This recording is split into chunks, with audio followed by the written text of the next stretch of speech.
Haynes, who joined us and agreed to talk to us about how the Environment Agency is supporting citizen science, and Kelly is the National Citizen Science Advisor for the Environment Agency. And then after Kelly, Alan from the Chilterns Chalk Streams Project will be talking, and then it's lunch. But, thank you. Kate. I'll do the buttons for you. Lovely, thank you. Hello everybody, thank you very much for inviting me. I'm delighted to be here. So yeah, as Kate said, I'm Kelly Haynes. I work for the Environment Agency as part of a national team.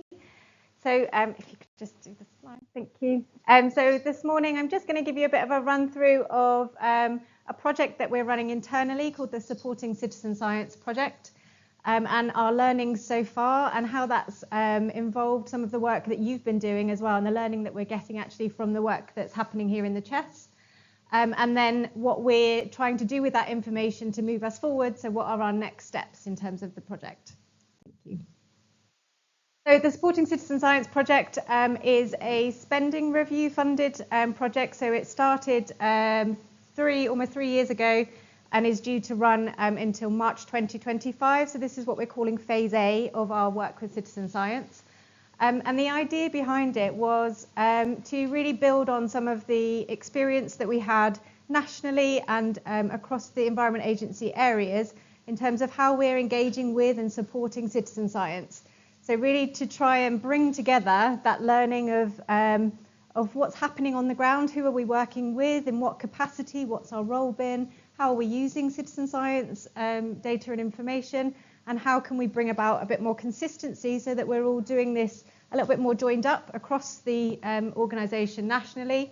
But where can we improve this support that we're giving, and where can we improve this two-way dialogue that we have with citizen science groups?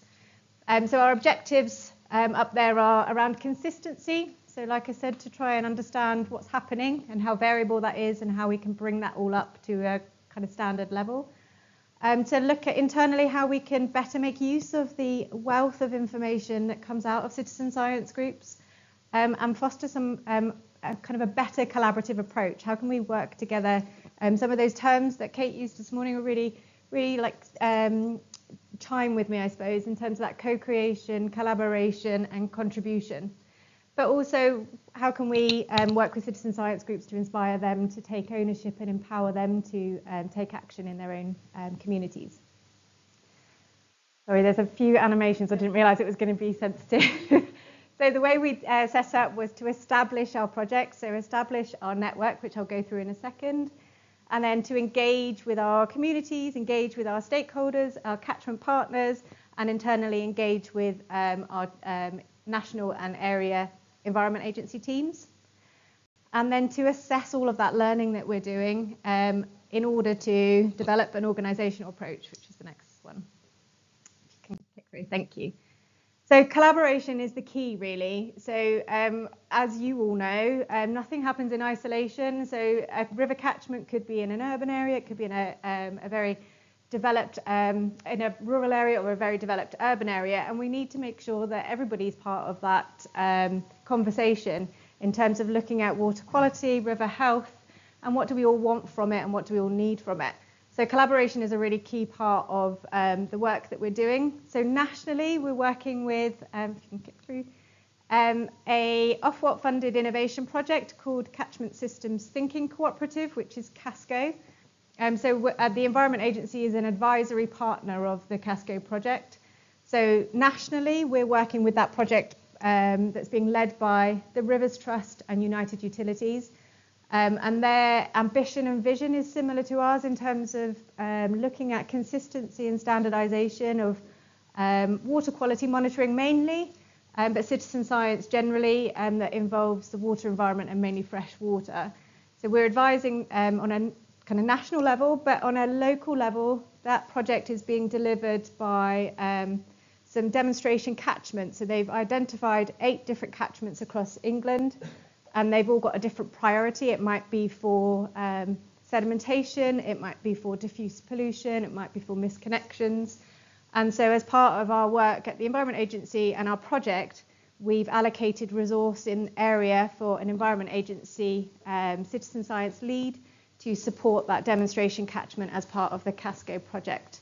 And the work they're doing is to develop collaborative monitoring plans. So the Environment Agency's input, the catchment partners' input, and the water companies' input, as well as the citizen science groups, all together to develop these collaborative monitoring plans.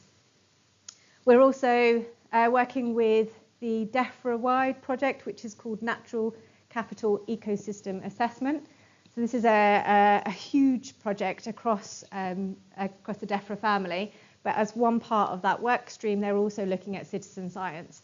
But that's mainly around species-focused citizen science work, but there is a freshwater element to that. So again, we're making sure that we're all saying the same thing, and actually that we're working together. There's no point in us working in parallel. It's about learning together and kind of working towards the same objectives. And kind of outside of these projects, we're also working nationally with some of the groups that you've been talking, the initiatives that you've been talking about this morning. So Riverfly, Smart Rivers, Earthwatch as part of the Freshwater Watch. We're talking to all of these national initiatives to again make sure that we understand fully the methods that are being used, the training that's being delivered, and anywhere that we can support that. But equally, if we have that better understanding, can we then look at internally how we can use that data and information that's coming in and gain that confidence as an organisation on the data that's being produced. And then on a catchment scale, we are looking at what's happening at catchment level. So like I said, we've got these area citizen science leads, which I'll talk about in a second, that are really working on that local scale to understand what are the priorities, what are the stakeholders, and what are the concerns and issues and pressures of those catchments, and how can we support the citizen science that's going on in those areas to improve our understanding, but improve river health. So we're trying to, collectively look at this nationally, but deliver this more locally. So for those of you that aren't familiar, the Environment Agency works across the country, so across England, and we're divided up into these different Environment Agency areas. So I'm the national coordinator, so I kind of don't sit in any of those areas. I sit outside of that. But we have then, in each of our different EA areas, we have a citizen science area lead. So those of you from the Chess and surrounding areas might know Charlotte. So Charlotte's in the room. So Charlotte's our area citizen science lead. And the role of those area citizen science leads is really to provide that technical support, but also that point of contact between EA delivery teams or operational teams and the citizen science groups and the catchment partners. So they're really important on the ground in terms of making those connections with local communities. But then from an internal project point of view, those area citizen science leads are valuable in terms of feeding back up to the organisation to say, okay, so in Herts and North London, this is what we're doing. This is the fantastic projects that we're doing. And then other areas, perhaps in Cumbria, might be doing things slightly different, and they can learn from what's happening down here, and vice versa.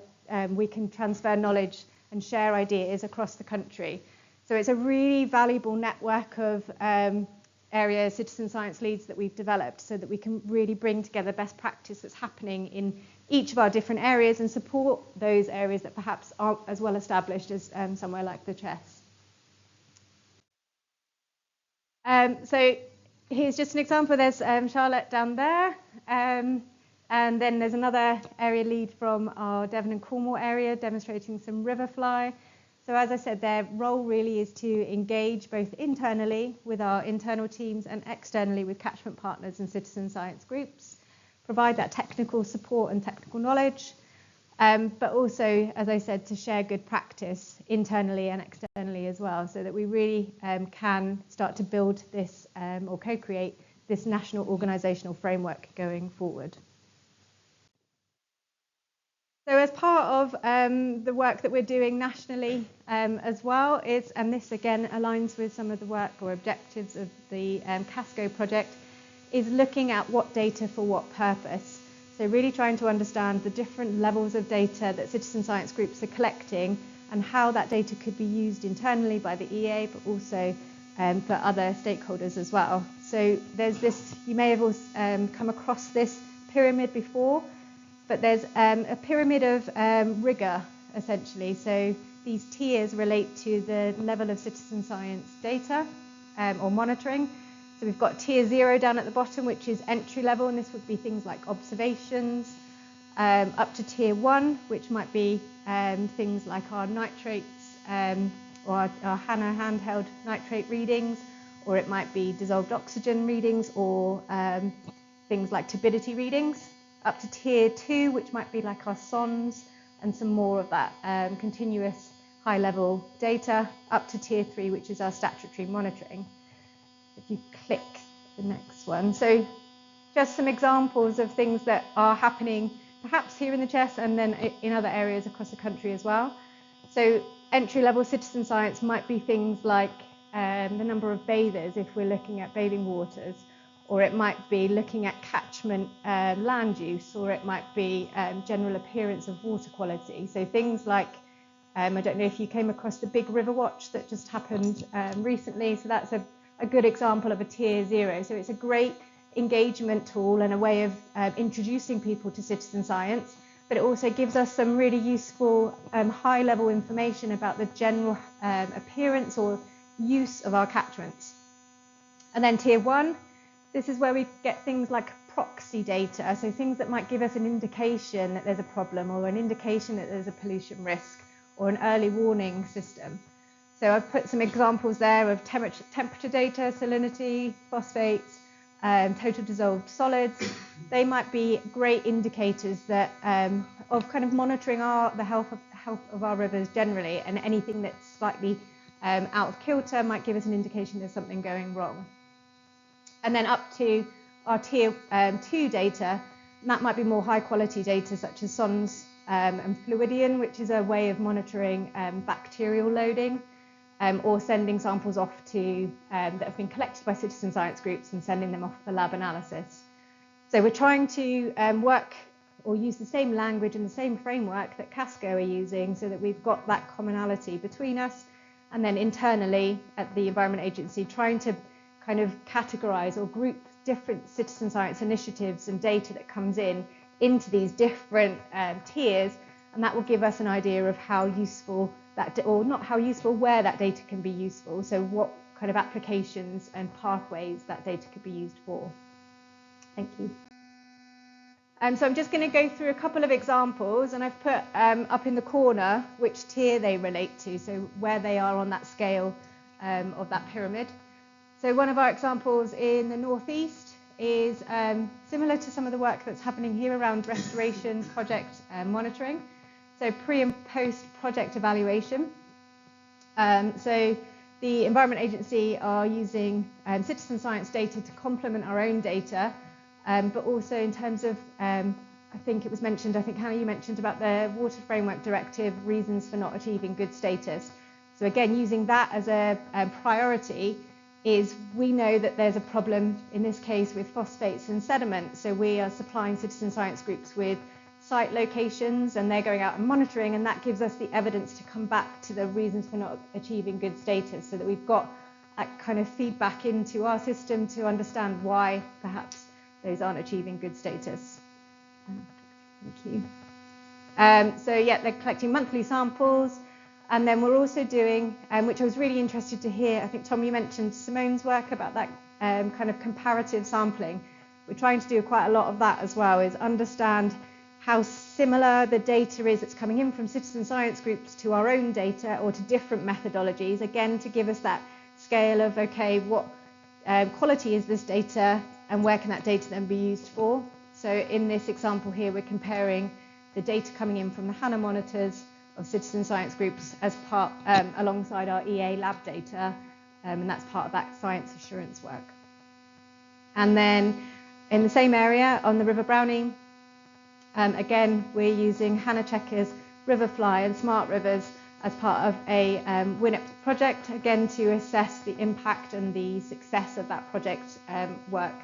So again, a lot of the work that we do at the EA is that implementation, so we put the interventions in, but there's very little in terms of that ongoing long-term monitoring, and that's where a really valuable part of citizen science can come in to give us that pre and post success measure.